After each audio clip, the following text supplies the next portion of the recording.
Mr. Desmond Choo.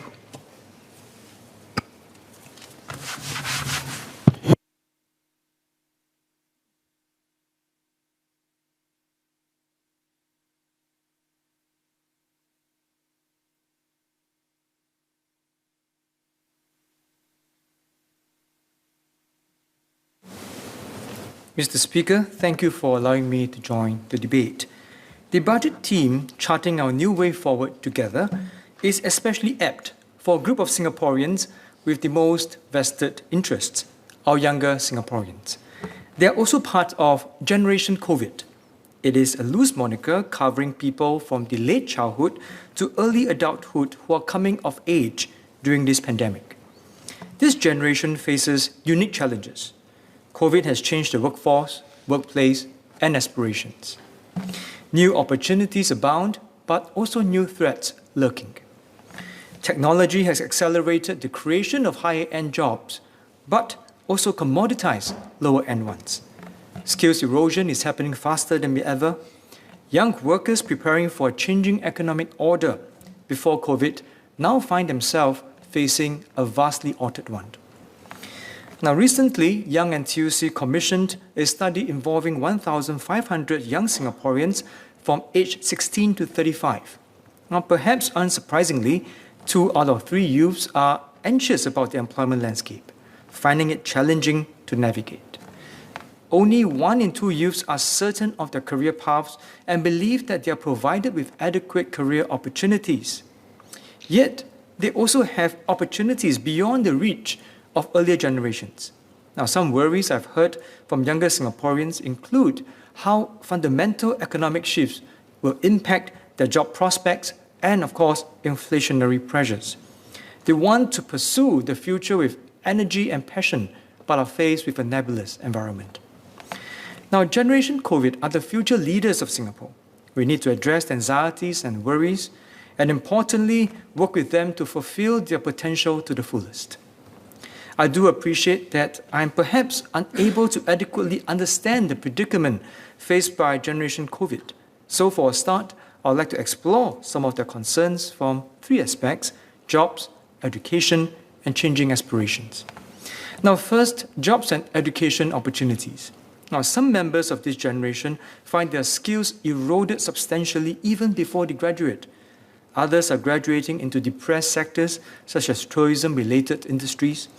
Yet others majoring in oil and gas are entering the decarbonization era. Reskilling and rapid adaptation is the new game. Now first, we can consider expanding the reach of SkillsFuture. The use of SkillsFuture credits has shown a strong uptick in the past year. Courses related to the skills in IT, healthcare, and professional services sectors see the highest demand alongside good employment outcomes. Now, Generation COVID will similarly benefit from SkillsFuture. This is especially for those who have graduated but find themselves unable to tap on growth opportunities due to a mismatch in skills. Young NTUC survey also showed the majority of young people find such skills workshop useful. The much shorter economic cycles requires us to consider lowering the minimum age for SkillsFuture. In addition, we can also increase subsidies for targeted SkillsFuture courses, especially those that support young Singaporeans to explore industries in growth economies. Because of the shifting skills landscape, many younger Singaporeans will possibly need a more significant skills upgrade via a second subsidized diploma or degree. There is merit to such bigger moves because some skills acquisition just cannot be done through micro-courses.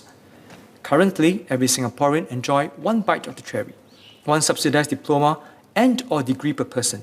With a shrinking cohort of Singaporeans every year, there is already capacity within the IHLs for people seeking a career boost.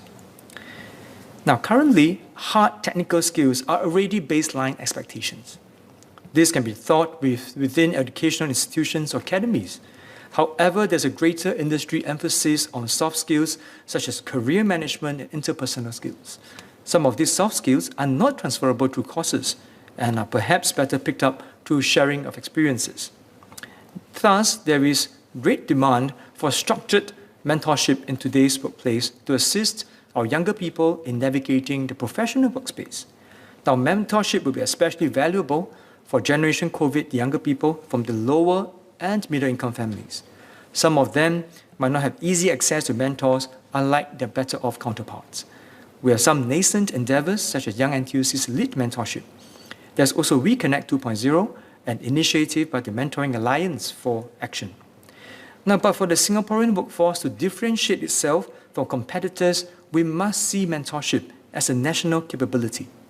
It is also part of the ethos espoused by this budget, Singaporeans looking out for each other. We must still preserve the ground-up mutual help movement. At the same time, creating national centers of excellence for mentorship can accelerate and boost the impact of mentorship. Tripartite partners such as NTUC and SNAF can develop such centers because of their deep industry connections.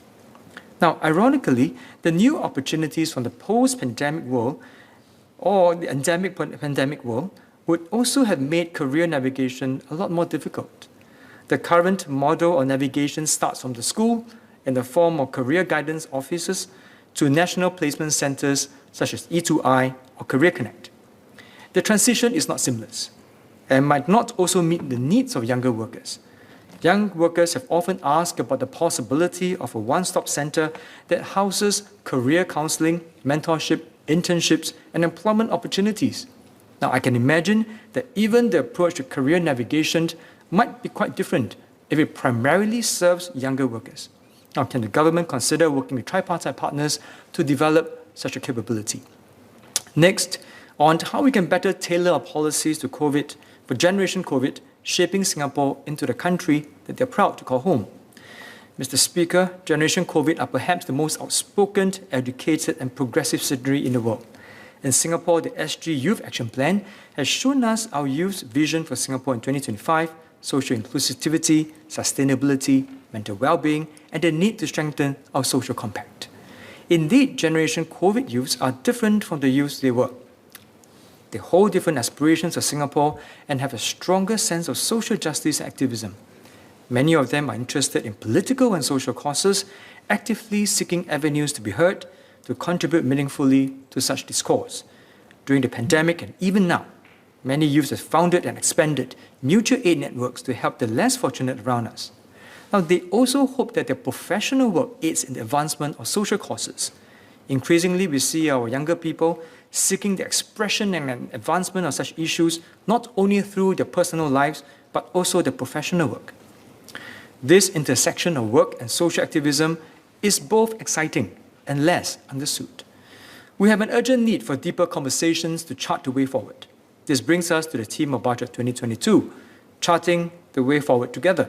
We must first seek to understand Generation COVID's views on a deeper level by creating safer spaces for them to candidly share their thoughts, views, and aspirations for Singapore. What is their desired workplace and work culture? What is the new compact with our younger workers? NTUC is working towards a deeper understanding of the aspirations and needs of our younger workers. We welcome partners to join us on this journey. This is their critical first step in building a new and sustainable compact with our young workers. To many of our Generation COVID, greater strides must be taken to tackle mental health issues. As part of a generation who ascribe greater significance to have a purposeful balance between work and mental wellness over traditional aggregated success, this issue is one Generation COVID feels strongly for. The pandemic has normalized hybrid workplaces and work-from-home culture. While the changing phase of the workplace has afforded more flexibility, it has also blurred the boundaries between work and personal lives. New entrants to the workforce have a much harder time adapting to the hybrid work model without the benefit of an established support network. Thus, they are more exposed to stresses that are never present before the proliferation of the hybrid workplaces. I believe we can spark more conversations on mental health on the national level, thereby normalizing mental health issues across the nation and within workspaces. Key stakeholders, such as employers, must remain sensitive and understanding towards persons struggling with mental health issues. The labour movement will work closely with our tripartite partners to champion mental health within the workplace. We can consider establishing a code of practices for working from home and increasing peer-to-peer support as an avenue to advance mental wellness. Now, peer support is a crucial part of primary care at the workplace. It is not meant to replace professionals, but instead is a vital link to get people to seek help. NTUC has launched a WSQ on peer-to-peer support and endeavours to work with all stakeholders to advance mental well-being. Mr. Speaker, sir, despite the uncertainties, the future is shining bright for younger people with Budget 2022's commitment to investing in new capabilities and opportunities for economy and our people. We must ensure that Generation COVID is well prepared to face uncertainties of the global economy and even the next pandemic. In NTUC, we will champion the aspirations and needs of our younger Singaporeans. We will chart this journey together with Generation COVID, working with them to emerge even stronger from the pandemic. Notwithstanding my suggestions, I support the motion. Thank you.